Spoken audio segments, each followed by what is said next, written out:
오늘 말씀은 데살로니가 후서 3장 6절로부터 18절까지 말씀입니다. 우리 함께 읽겠습니다. 형제들아, 우리 주 예수 그리스도의 이름으로 너희를 명하노니 규모 없이 행하고 우리에게 받은 유전대로 행하지 아니하는 모든 형제에게서 떠나라.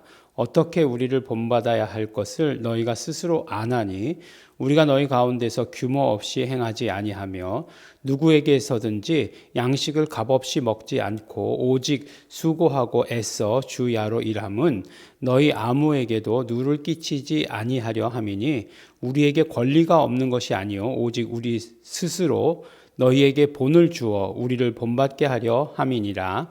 우리가 너희와 함께 있을 때에도 너희에게 명하기를 누구든지 일하기 싫어하거든 먹지도 말게 하라 하였더니 우리가 들은즉 너희 가운데 규모 없이 행하여 도무지 일하지 아니하고 일만 만드는 자들이 있다 하니 이런 자들에게서 우리가 명하고 주 예수 그리스도 안에서 권하기를 종용이 일하여 자기 양식을 먹으라 하노라.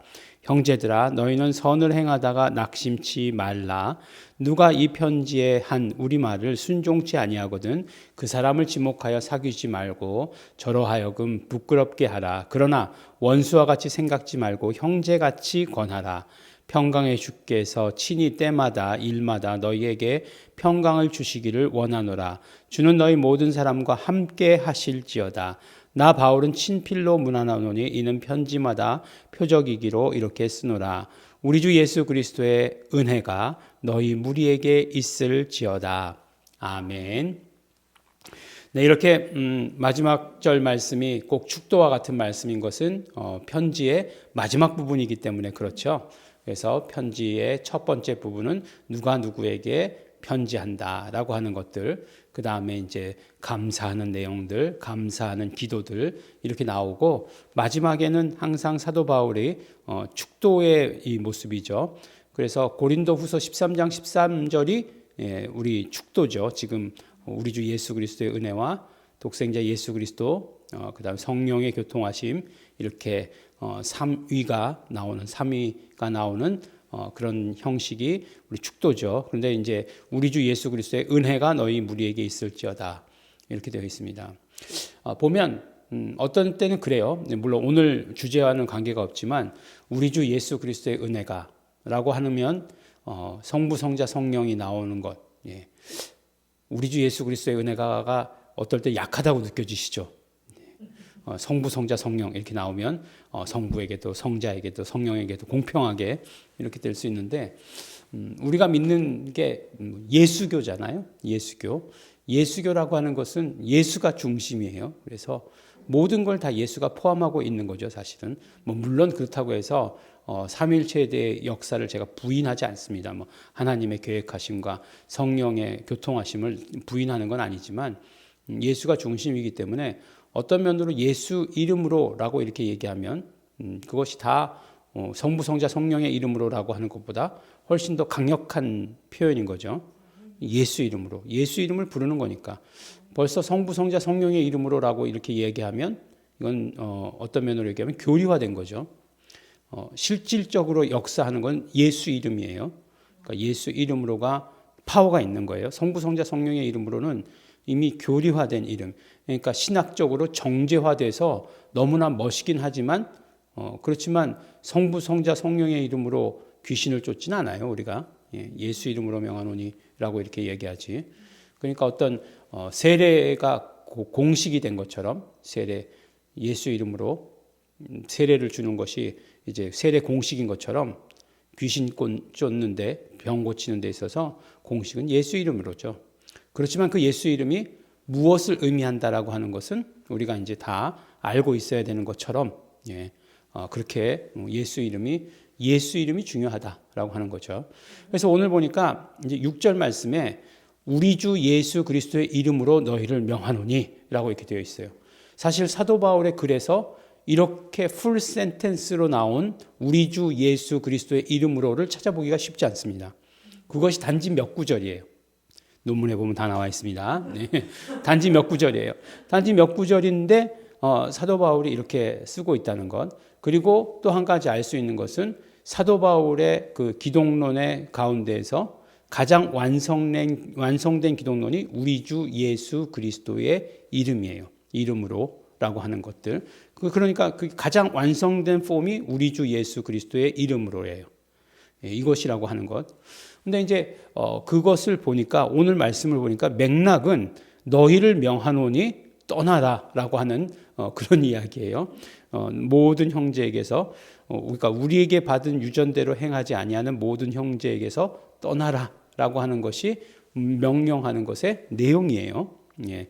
근데 이를테면 우리가 이제 사도 바울에서 왜 이렇게 우리 주 예수 그리스도의 이름이라고 하는 예수 이름으로라고 하는 이러한 것들이 보이지 않느냐 하면 사도 바울에게 있어서 제일 많이 보이는 것은 그리스도 안에 또는 예수 안에 뭐라고 하는 것, 뭐 예수 안에를 표현하는 그 안에라고 하는 것들, 뭐 예수 그리스도 안에라고 하는 것들이 많죠. 그러니까 마치 이렇게 그 엔토 오노마티 예수라고 안 쓰고 그리스도라고 이렇게 쓴 것들이 굉장히 많다는 거예요.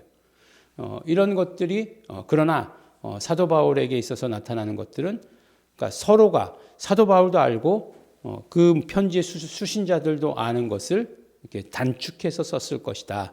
예수 안에 그리스도 안에라고 하는 것이 결국은 예수 이름으로라고 하는 그런 말의 그런 어떤 축약형이었을 것이다. 이름 개념으로 보는 것이 타당하다라고 하는 그런 결론들, 예.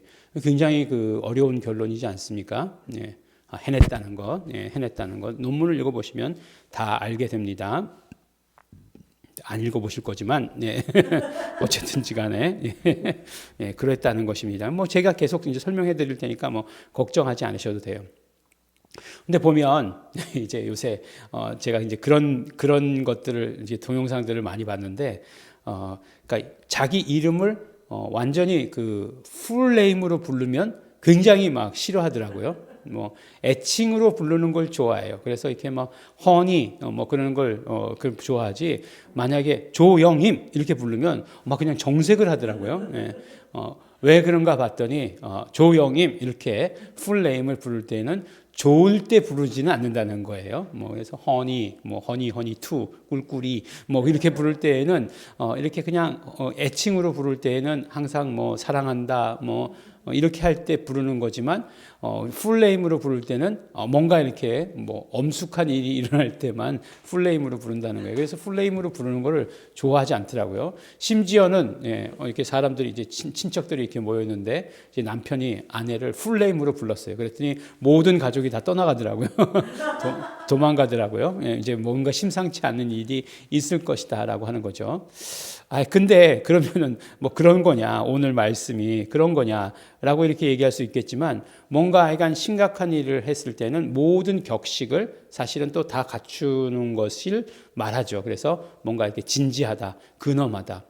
우리나라 말에는 요새 얼마 전에 그런 게 있었어요. 나 지금 궁서체로 말하고 있어. 뭐 이렇게 얘기하는 거 있어요. 그게 뭐냐면 이제 궁서체라고 하는 건 이제 한문의 그런 글씨 같은 거 알잖아요. 이제 훈민정음 글씨가 지금 훈민정음 글씨는 사실 훈민정음 체라는 게 따로 있지만 우리나라 서예 할 때 쓰는 그 서체가 궁서체죠. 나 굉장히 진지하다라고 하는 때에 나 지금 궁서체로 얘기하고 있어라고 이렇게 이야기하는 거죠. 근데 이제 사도 바울이 이렇게 풀 센텐스 우리 주 예수 그리스도의 이름으로라고 하는 것을 사용하셨을 때 굉장히 진지하고 근엄한 그런 이야기다라고 이렇게 이야기하는 거죠. 그래서 결국은 이것은 무엇을 이야기하냐면 그 반대로 뭐 그 내용이 어땠든지 간에 사도 바울에게서 그 당시에 그런 모든 기독교인들에게 있어서 예수 이름은 신앙생활의 실질적인 표준이다라고 이렇게 얘기하는 거죠. 그래서 예수 이름을 불러서 공동체에 들어가는 그런 어떤 의식을 치렀던 것 아니에요? 그게 뭐예요? 세례잖아요. 그게 세례의식이잖아요. 예수 이름을 불러서 공동체에 하는 입교 의식 같은 거죠. 예수 이름을 부를 때 공동체에 포함되게 되는 거죠. 더 넓은 의미로 이야기하면 이름을 부를 때 그 이름을 부르는 것은 바로 예수 그리스도의 소유가 된다라고 하는 그런 의미라고 말씀드리지 않았습니까? 그러니까 예수 그리스도의 것이 되게 되는 그런 어떤 입교의 절차가 예수 이름을 부르는 것이었어요. 근데 이제 예수 이름을 불러서 이제 뭐 명한다, 라고 이렇게 얘기하는 것은 결과적으로 그것과 마찬가지로 입교 의식에서 예수 이름을 불렀던 것과 마찬가지로 모든 신앙생활의 표준이 되는 것들은, 기준이 되는 것들은 예수 이름으로 행하는 것이다 라고 하는 것을 우리는 이제 짐작해 볼 수 있게 되는 거죠. 사도 바울의 데살로니가 후서에서 이렇게 얘기한 것으로, 여기서 보면 그 데살로니가 후서에는 또 이름에 대해서 우리 많이 기록된 것을 보게 되는 거죠. 그것을 우리가 이제 볼 수 있습니다. 그래서 어쨌든지 간에 마지막 권면인데, 데살로니가 후서 편지의 마지막 권면인데 결국은 규모 없이 행하고 우리에게 받은 유전대로 행하지 아니하는 모든 형제에게서 떠나라. 너희들은 너희 스스로를 지켜라. 내가 예수 이름으로 이것은 권면하는 것이다 라고 이렇게 이야기하고 있습니다. 예수 이름의 권위를 가지고 너희들에게 권면한다 라고 이렇게 얘기하고 있어요. 그래서 그 다음에는 이제 또 실질적으로 삶에 있어서 어떤 삶을 살아야 되는 것인가 라고 이렇게 이야기하죠. 그래서 보면 우리를 본받으라, 규모 없이 행하지 말아라, 열심히 일해라 라고 이렇게 이야기하고 있어요. 뭐 우리가 들은즉 너희 가운데 규모 없이 행하며 도무지 일하지 아니하고 일만 만드는 자들이 있다 하니, 그때부터 지금까지 일하지 아니하고 일만 만드는 자들은 여전히 존재했다라고 하는 것. 뭐 특히 이제 제가 많은 분들 만나진 못했지만 어떤 분들 그렇게 얘기하는 분들이 있어요. 요번에 배만 들어오면 하여간 모든 일이 다 해결된다 이렇게 얘기하시는 분들이 있습니다. 근데 제가 경험해 봤을 때 그 배는 안 들어오더라고요. 그 배는 들어오지 않습니다. 그래서 그 하루하루의 삶에 최선을 다하는 게 너무나 중요하죠. 한때 어떤 분, 그런 분이 있었어요. 뭐만 어떻게 해결되면 몇백억을 헌금하신다 그런 분들이 있었어요. 그러나 뭐가 해결돼서 몇백억 헌금하는 것보다 하나님께서 내가 당장 지금 10,000원을 헌금하는 것을 훨씬 더 기뻐하신다라는 사실을 우리가 생각해야 됩니다. 그러면 하나님께서 그러신다고 하면 우리의 삶이 어떻게 살아야 되는지가 결정되는 거죠. 어떻게 살아야 되는지 금방 우리가 알 수 있게 되는 거죠. 눈치챌 수 있는 거죠. 근데 이제 데살로니가 후서는 종말에 대해서, 예수 그리스도의 재림에 대해서 기록했다고 말씀드리지 않았습니까?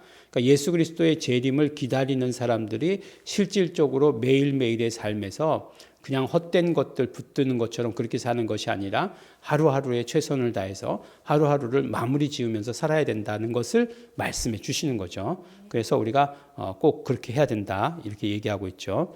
마지막 권면은 선을 행하다가 낙심치 말라라고 하시는 그런 말씀입니다. 우리가 정말 생명의 일을 하다가 낙심치 말아야 돼요. 우리가 예수 이름의 일을 하다가 낙심치 말아야 합니다.